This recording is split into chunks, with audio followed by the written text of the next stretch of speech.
I've had worse.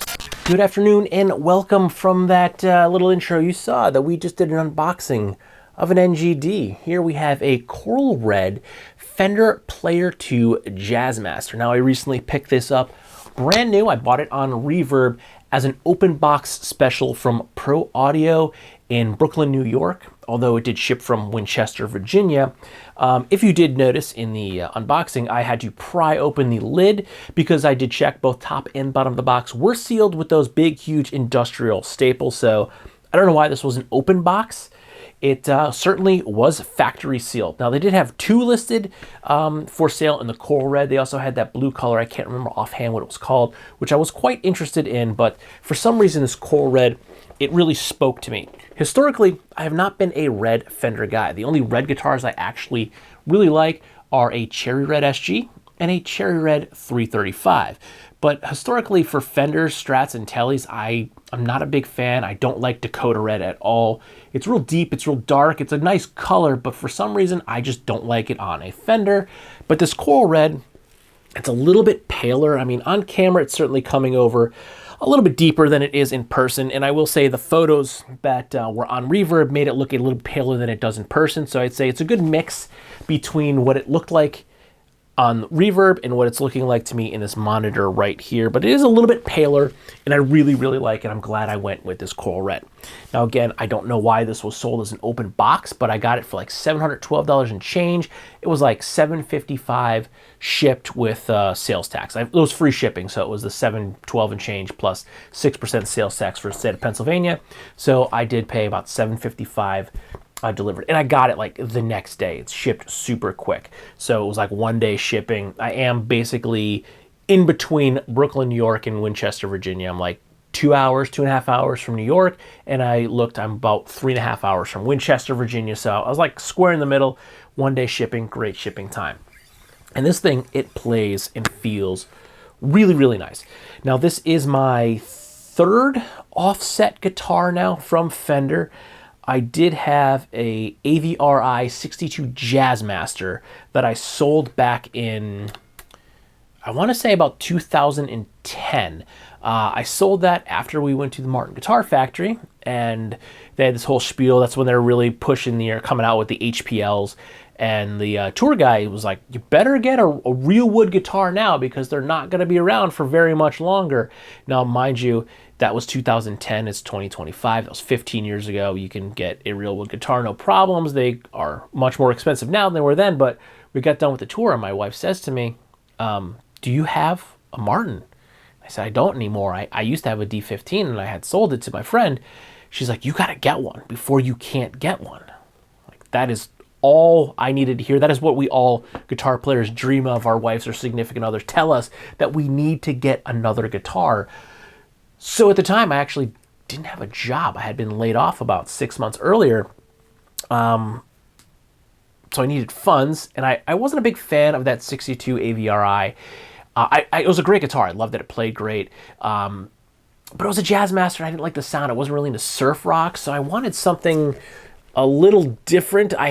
Should have gone with the AVRI Jazzmaster. They had one back then, and mind you, back then, in the mid to late 2000s, they were like $1,250 for an American-made vintage reissue. Now, I'm pretty sure they did away with the AVRI line years and years and years ago, but I think when they stopped making them, they were like $2-3 grand for the AVRI. So I had a pretty decent guitar there, and I sold it, and I sold it pretty quickly to some kid, and I ended up buying a D28, which is in one of the cases over there. Yeah, you can see it's the one on all the way on the end. This one right here. It's a Martin D28. And since then, I've had one other offset, which was a Squier Jazzmaster Jazzmaster. That was a total impulse buy. Sold the guitar in reverb, went into a music store to ask if he had a box that I could ship the guitar I sold. And while he was digging around the back, I saw the Jazzmaster, picked up the wall, played it. It was great. And I ended up going home with it. Ultimately, it still said Squier on the headstock, just the vanity in me. I didn't really play it that much. At the time, I was mostly playing that H1 Strat up there.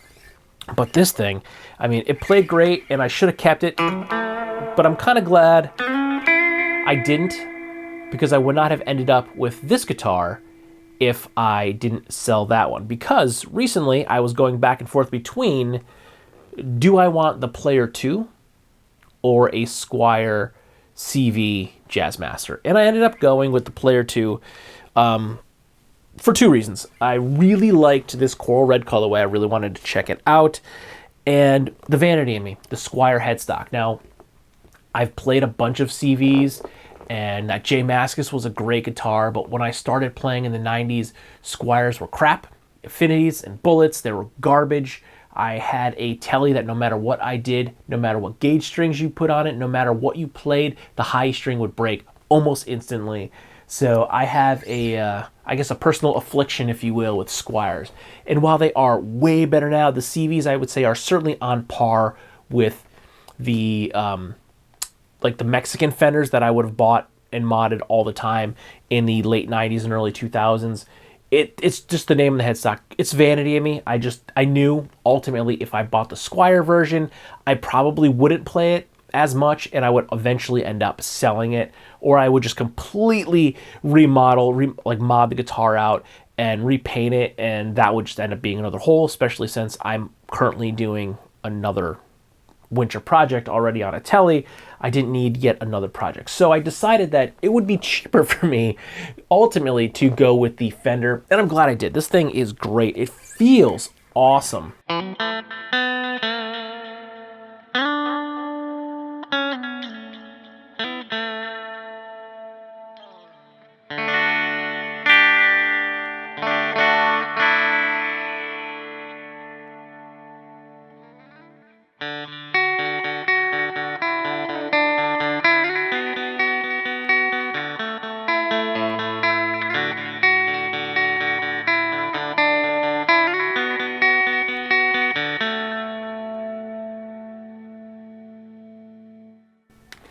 I will say I did have a tiny bit of buyer's remorse.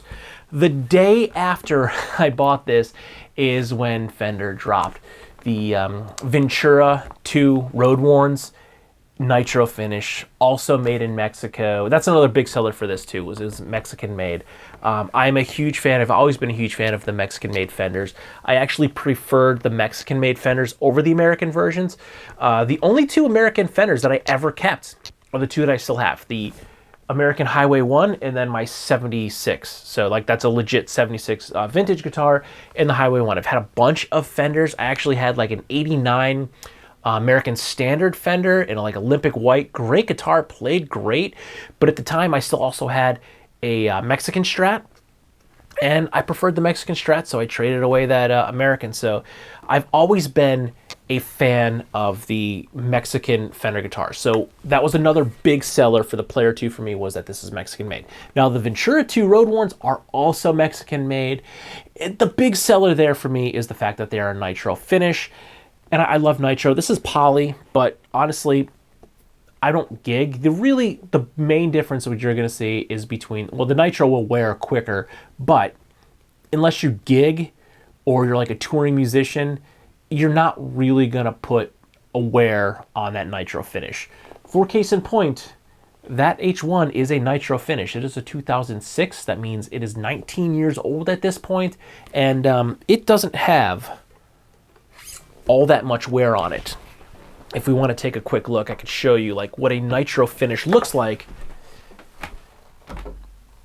And this is a thin skin nitro. This is the satin finish. So like there is really only some nicking on the bottom, and that's from leaning the guitar on my amp. I mean, there is, if you want to see, there is some, it's hard. There's a little bit of pick wear there. You can kind of see the bodies coming through. That's pick wear. Now this again is like a thin skin satin nitro finish, and it did gloss up a little bit on the horn of playing, but this is a 19-year-old guitar. This was my main guitar for a very long time, and even like the buckle rash on the back, you could see there, you can get a glare. You could see there's some good rash, but it's not even really through the paint. There's a couple, looks like there's 3 little nicks that are through the paint, and that's legitimate wear. This didn't have any like road worn on it, so that's from straight up player wear as my main guitar for a lot of years. So the nitro finish on the Ventura 2, they are road worn, so they do come with like some nitro checking and some cracking and stuff, so they do come with some finishing as if you were a gigging musician. But to really get that actual age and play wear in it, it's going to take a very long time unless you are an active musician. So if you're like me and someone that just plays at their house and usually unplugged on the couch while everyone's watching TV at night, you're not going to wear through that nitro finish. But it's something I prefer. I do like a nitro finish. Now, the price point is like, if I paid full price for this, which is I think $860, $869, it's almost double for the Ventura 2, which was money I didn't have. I had to sell a bunch of crap that I wasn't using to get it because I got gas and I saw it was a good deal. So I listed a bunch of stuff on eBay and ended up buying this.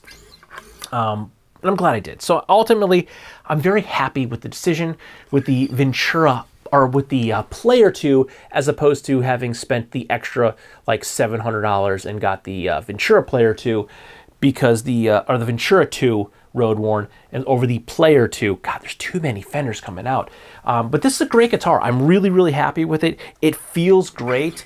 And again, it sounds really good.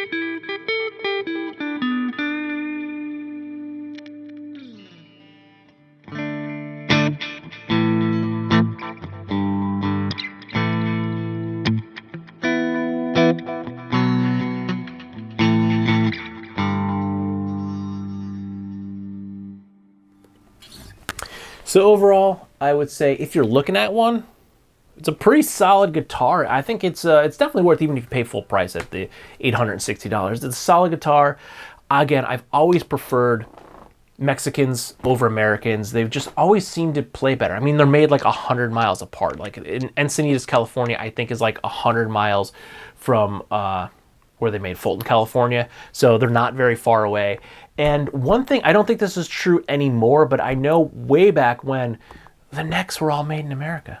The CNC machine cut the necks in America, and then they trucked them down to Mexico for final finishing. They might have shaped them a little bit more and sprayed them, but like the necks were all made in America, even back in the late 90s and early 2000s. I'm pretty sure now Mexico has their own CNC machine where they cut their own necks and stuff. But yeah, I've always been a big fan of Mexican Fenders, which again, big selling point on the Player 2 is that it is a Mexican Fender, as opposed to Indonesia or China.